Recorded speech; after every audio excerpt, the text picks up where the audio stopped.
आदरणीय सम्मानित मंच और अध्यक्ष महोदय जी और समस्त जाट सरदारी के योद्धाओं, नौजवान साथियों, मेरी माता और बहनों, मैं इस काफूरपुर की सरजमीन, ये काफूरपुर की धरती जिसने पूरी दुनिया के अंदर इनकलाब खड़ा करने के साथ साथ ये संदेश भी दिया था कि 23 दिन तक किसी रेलवे ट्रैक पर रात और दिन गुजारने के बाद सारा इलाका नहीं बल्कि मीडिया और सरकार भी गवाह है, हमारी इस बिरादरी ने एक पत्थर का भी नुकसान नहीं किया था। मैं आप लोगों को बधाई देता हूं और काफूरपुर की सरजमीन को दुआई भी देता हूं कि ऊपर वाला आप तमाम लोगों को सलामत रखे और आपकी जिंदगियों में ऊपर वाला खुशियां भर दे। साथियों, सफर यहां से शुरू करता हूं और अखिल भारतीय जाट आरक्षण संघर्ष समिति के स्टेज से ये पैगाम और ये सफर दिल्ली तक पहुंचाना चाहता हूं। पत्रकार बंधु यहां पर मौजूद हैं, वो हमारे इस पैगाम को अखिल भारतीय जाट आरक्षण संघर्ष समिति की तरफ से पहुंचाएं दिल्ली तक के उदासी दिल में जो न लाते तो और क्या करते, उदासी दिल में जो न लाते तो और क्या करते, ना जश्न सुने मनाते तो और क्या करते। वो आए थे हाथ जोड़कर वोट मांगने, हम उनको पहले न जिताते तो और क्या करते, हम उनको पहले न जिताते तो और क्या करते। आरक्षण का वादा किया, तोड़ दिया, फिर वादा किया, फिर तोड़ दिया। इसी के माध्यम से कि वो झूठ बोल रहा था, वो झूठ बोल रहा था बड़े सलीके से, वो झूठ बोल रहा था बड़े सलीके से। हमें एतबार न करते तो और क्या करते। हमारे राष्ट्रीय अध्यक्ष महोदय जी यशपाल मलिक जी और पूरा प्रतिनिधिमंडल कई बार वार्ता की, आरक्षण के लिए वादे किए और वादा किए और पहली सरकार ने आरक्षण दिए भी, लेकिन इतने अच्छे तरीके से ये लोग हमारी पूरी बिरादरी को गुमराह करने का काम करते हैं कि इस तरीके से तो कोई तांत्रिक भी नहीं कर पाता है। इस अंदाज में गुमराह करते हैं। कमाल की बात देखिए, ताज्जुब की बात देखिए, हमारी जाट सरदारी के लोगों ने कई सरहद पर हिफाजत की है, हमारी जाट बिरादरी जाट समाज के लोगों ने कहीं अपने मजहब को बचाने का काम किया। मैं स्पष्ट आपको बताना चाहता हूं, इतिहास आप पढ़ लेना और इतिहास उठा करके देखना। बल्कि मैं निसंकोच आपको बता दूं, वो जाट सरदारी के हमारे पूर्वजन थे जिन्होंने मुगलों को मुंहतोड़ जवाब देकर और मजबूर कर दिया था, जिन्होंने अपना रास्ता वापस किया, वो हमारे जाट योद्धा थे। कोई भी लड़ाई हो, कोई सी भी सीमा हो, अफसोस, सदअफसोस जो हमारे भाई सीमा पर कुर्बान होते हैं, सीमा पर शहीद होते हैं, बड़े अफसोस के साथ कहना पड़ता है कि उन्हीं हमारे मासूम बच्चों को, उन्हीं हमारे नौजवान बच्चों को जो कौम के लिए सिर्फ आरक्षण मांग रहे थे, गोलियों का निशाना बना दिया। हम इसकी घोर शब्दों में निंदा करते हैं। अखिल भारतीय जाट आरक्षण संघर्ष समिति उन मासूम बच्चों को, उन शहीदों को श्रद्धांजलि देने के साथ साथ सरकार की घोर शब्दों में निंदा करती है और निंदा करती रहेगी। क्यों? इसलिए अभी जो कुछ हुआ कश्मीर में, आप सबको मालूम है कि नहीं? हाथ उठा के बताओ, कौन थे उन दुश्मनों को मुंह तोड़ जवाब देने वाले?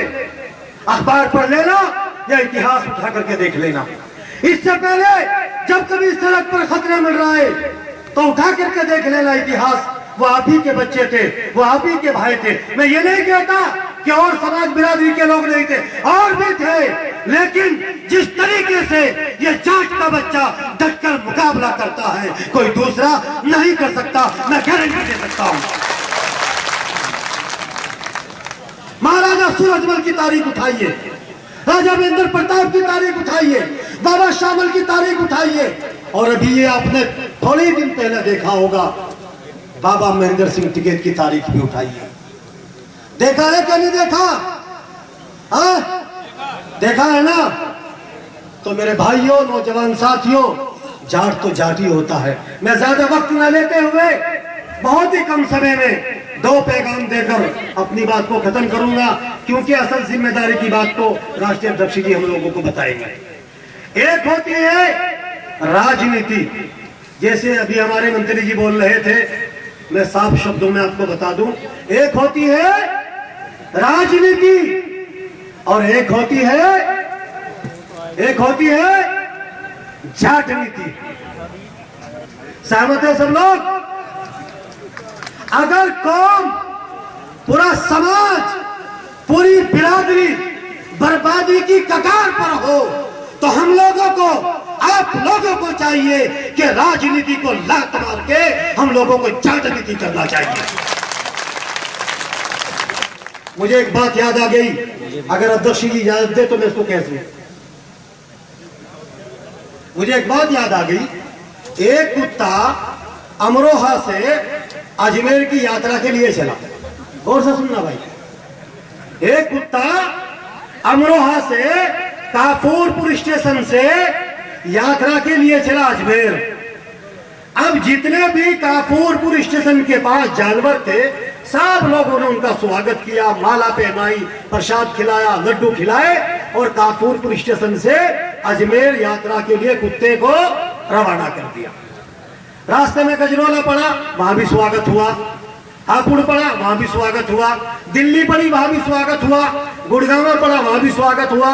कोटपुतली, शाहपुरा पड़ा, वहां भी स्वागत हुआ। राजस्थान की राजधानी में पहुंच गए जयपुर में, वहां भी स्वागत हुआ। जयपुर क्रॉस कर लिया। क्रॉस करने के बाद जब अजमेर के करीब पहुंचे किशनगढ़ पहुंचे तो भाइयों की नजर पड़ गई। और जब भाइयों की नजर पड़ी तो किसी ने पूंछ फाड़ दी, किसी ने कान फाड़ दिया, किसी ने टांग में दांत मारा और लहू लुहान ऐसा कर दिया। वो कुत्ता बेचारा मुंह लटका करके वापस काफूरपुर की तरफ आ रहा था तो गजरोला में कुछ लोग मिले, उन्होंने पूछा क्या हुआ, हो गई यात्रा? बोला बस अजमेर से पहले ही भाइयों की कृपा हो गई, मेरी यात्रा पूरी। हंसने की बात नहीं, आरक्षण मांगने की बात। विश्वास के साथ कहता हूं, 13 स्टेट में मुकम्मल तौर से हमारे जाट बिरादरी के लोग रहते हैं। अगर 24 घंटे तो सभी बोलते हैं, 24 मिनट में बोलता नहीं, बल्कि घड़ी देखकर अगर 24 सेकंड के लिए 13 स्टेट के जाट लोग यशपाल मलिक की आवाज में आवाज मिला दे तो सरकार घुटनों के बल चलकर आप लोगों को आरक्षण देने पर मजबूर हो जाएगी। इसलिए मेरी कौम के लोगों, राजनीति को छोड़ो और जाट नीति को समझो। वक्त की किल्लत है, वरना आपको मैं वो दौर भी बताता जब हमारे रहबर आजम दीन बंधु सर छोटू राम अपने काम को कर रहे थे और लोग उन पर तरह तरह के इल्जाम लगा रहे थे, लेकिन वक्त की बहुत कमी है। इसलिए कविता की 4 पंक्तियां आप लोगों को बताकर अपनी बात को खत्म करूंगा। 2017 आने वाला है, 2017 आने वाला है, तो क्या करेंगे लोग, क्या करेंगे? लेके नफरत के तीर आएंगे, लेके नफरत के तीर आएंगे और कुछ बेजमीर आएंगे। आप कहेंगे कारी मोहम्मद हसन बालियान बेजमीर बोल रहा है नेताओं को, कहोगे ना? आप नहीं कहेंगे तो मीडिया के लोग कह देंगे। लेकिन मैं बता दूं, जो कौम का साथ नहीं दे सकता, जो कौम की नुमाइंदगी नहीं कर सकता, जो कौम के लिए कुर्बानी नहीं दे सकता, उसका जमीर मुर्दा होता है, मुर्दा होता है, मुर्दा होता है। और जिसका जमीर जिंदा होगा वो अपनी जान की बाजी लगा देगा, लेकिन कौम को डूबने नहीं देगा। इसलिए मैं कह रहा था कि लेकर नफरत के तीर आएंगे, लेकर नफरत के तीर आएंगे और कुछ बेजमीर आएंगे। और वोट देना तो सोच कर देना, फिर सियासी फकीर आएंगे। 5 साल हो गए, आकर पूछा किसी ने क्या परेशानी है? पूछा है बताओ? और पूरे इलाके की यही बात है। खैर मैं लंबी बात में नहीं जाता, बस मैं तो ये बताना चाहता हूं कि 27 तारीख में रोहतक की सरजमीन पर, यहाँ पर हरियाणा के बहुत सारे लोग हैं, मैं उनको बधाई देता हूं। 3 लाख लोगों की संख्या थी। कितनी थी? 3 लाख। मीडिया के लोग हैं, अगर आप सोचे कि झूठ बोल ले तो मीडिया से पूछ लेना। 3 लाख लोग थे रोहतक में। ऐसा सैलाब था कि जहां तक नजर पड़ती थी जाट ही जाट नजर आता था। जैसे भी गन्ना नजर आ रहा है ना चारों तरफ, ऐसे जाट ही जाट, जाट ही जाट, जाट ही जाट, यही नजर आता था। अब मैं क्या कहना चाहता हूं आपसे, 6 तारीख में मेरठ में रैली है कि नहीं है? और पहले भी ऐसी रैली हुई थी जिसने पूरी दुनिया में चर्चा का विषय बना दिया था। यशपाल मलिक की आवाज के साथ में लोगों ने आवाज मिलाई थी। हम आप लोगों से विनती करते हैं, निवेदन करते हैं, प्रार्थना करते हैं और दरखास्त भी करते हैं, जाट सरदारी के लोगों, 6 तारीख को अपना काम छोड़कर सबके सब मेरठ पहुंचे। और क्यों? हमारे भाई सहरावत जी ने कहा कि उत्तर प्रदेश हमारा बड़ा भाई है। कहा कि नहीं कहा? तो बड़े भाई होने के नाते रोहतक में 3 लाख लोग थे। जाट सरदारी के लोगों, अपने छोटे भाई हरियाणा का मनोबल बढ़ाने के लिए 5 लाख की संख्या पार कर देना। अगर आरक्षण न मिला तो मुझे बता देना। मैं इन्हीं शब्दों के साथ अपनी बात को खत्म करता हूं और एक विनती आपसे और करता हूं। राष्ट्रीय अध्यक्ष महोदय जी, हमारे यशपाल मलिक जी, आप कहेंगे कि खाना का तारीफ करना शुरू कर दिया। तारीफ करना मकसद नहीं है, लेकिन बस ये बताऊंगा कि ये आपका काफूरपुर रेलवे स्टेशन है कि नहीं है भाई? है। जब यहां से ट्रेन गुजरती है तो उसमें इंजन कितने होते हैं? जोर से बता। वैसे नहीं, एक होता है ना। अगर उसमें 4 इंजन लगा दे, एक आगे, एक पीछे, एक दाएं और एक बाएं, तो रेल किधर जाएगी? बताओ किधर जाएगी? इसलिए यह पैगाम सब लोगों को दे देना कि राजनीति शौक के साथ करो और किसी भी पार्टी में करो, हम लोगों को कोई लेना देना नहीं है। लेकिन अगर जाट के मान सम्मान को ठेस पहुंचा और जाट के बच्चों पर जुल्म सितम हुआ और हमारे बुजुर्गों की पगड़ी को उछालने का काम किया, तो ठोकर मार देना राजनीति को और फौरन जाट नीति पर आ जाना।